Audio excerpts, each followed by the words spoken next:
களத்தில் இறங்கிய தமிழக வாழ்வுரிமை கட்சியின் இளைஞர் அணி கலெக்டர் அலுவலகம் முன் மாணவ மாணவியுடன் தர்ணா போராட்டம். தங்கள் ஊருக்கு வரும் பேருந்தின் நேரத்தை மாற்றி தர வேண்டும் என கோரிக்கை. ராமநாதபுரம் மாவட்டம் பெருவயலை அடுத்த கலையநல்லூர் பகுதியை சேர்ந்த ஏராளமான மாணவ மாணவிகள் புத்தக பையுடன் தமிழக வாழ்வுரிமை கட்சியின் மாவட்ட இளைஞர் அணி நிர்வாகி பாஸ்கர் தலைமையில் நேற்று கலெக்டர் அலுவலகத்தில் மனு ஒன்று கொடுத்தனர். அந்த மனுவில் கூறப்பட்டிருப்பதாவது: ராமநாதபுரம் மாவட்டம் பெருவயல் அடுத்த கலையநல்லூர் பகுதியை சேர்ந்த 30 மாணவ மாணவிகள் தினமும் ராமநாதபுரம் நகர் பகுதியில் செயல்பட்டு வரும் அரசு உதவி பெறும் பள்ளியில் படித்து வருகிறோம். இது தவிர வெண்குளம், பெருவயல், பூந்தோண்டி, நரியனேந்தல் ஆகிய ஊர்களில் இருந்து 15 மாணவிகள் நகராட்சி பெண்கள் மேல்நிலைப் பள்ளியிலும் மகளிர் கல்லூரியிலும் படித்து வருகின்றனர். நாங்கள் பள்ளி கல்லூரி முடிந்து வீடு திரும்புவதற்கு ராமநாதபுரத்திலிருந்து இரவு 7 மணிக்கு தான் பேருந்துகள் இயக்கப்படுகின்றன. இதனால் வீடு சென்று சேர்வதற்குள் இரவு 9 மணி ஆகிறது.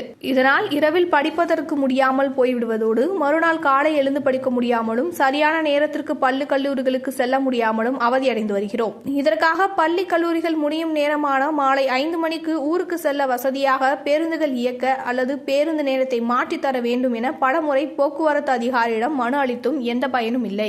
எனவே எங்களின் வசதிக்காக மாலை 5 மணிக்கு பேருந்துகள் இயக்க வேண்டும் என கேட்டுக்கொள்கிறோம் என கூறப்பட்டுள்ளது.